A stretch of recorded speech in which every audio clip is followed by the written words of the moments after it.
የላችሁም ማለት ነው። በቃ ሁለቱ ፓፒና ዱዱ እኩያም ስለሆኑ ነው መሰለኝ ትምህርት ከተዘጋ በኋላ ሙሉ ቀን እንዲህ ሲጣሉ ነው የሚውሉት።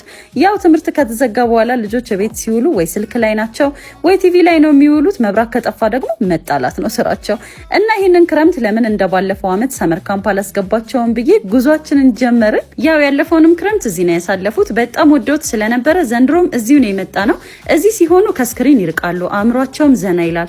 አክቲቪቲዎቻቸው ደግሞ በጣም ብዙ ናቸው። ከስዕልና ጥበብ ስራዎች ከዳንስ ጀምሮ እንደ እግር ኳስ ስልጠና፣ ባስኬትቦል፣ ቴኳንዶ፣ ጂምናስቲክ፣ ባድሚንተን ያሉ ስፖርቶች አሏቸው። የአእምሮ እውቀታቸውን የሚያሳድጉበት የፈረንሳይኛ ቋንቋ ክላስ፣ ሳይንሳዊ ሙከራዎች፣ የታሪክ ንባብና ትረካ ጊዜ ደግሞ ለህፃናቶቹ አላቸው። በዛ ላይ የስነ ምግባር ትምህርትም ጭምር ነው የሚሰጣቸው። የበለጠ ደግሞ እኔን ረፍት የሰጠኝ ከጠዋቱ 3 ሰዓት እስከ ቀኑ 9 ሰዓት ድረስ ነው የሚቆዩት እና ጉዞ ሲያደርጉም ለምሳሌ ለዋና ጉብኝት ሲሄዱ በጣም ምቹና አስተማማኝ የሆነ የራሳቸው ሰርቪስ አላቸው። ስለዚህ ልጆቼ በጥሩ እጅ ላይ ሆኖ ነው ሰመርን ፈታ የሚሉ ትላቸዋለሁ። እዚህ ጋር የረሳሁት ነገር ያው ቀኑ ሙሉ ስለሚውሉ እስናክና ምሳ መያዛችሁንም እንዳትረሱ።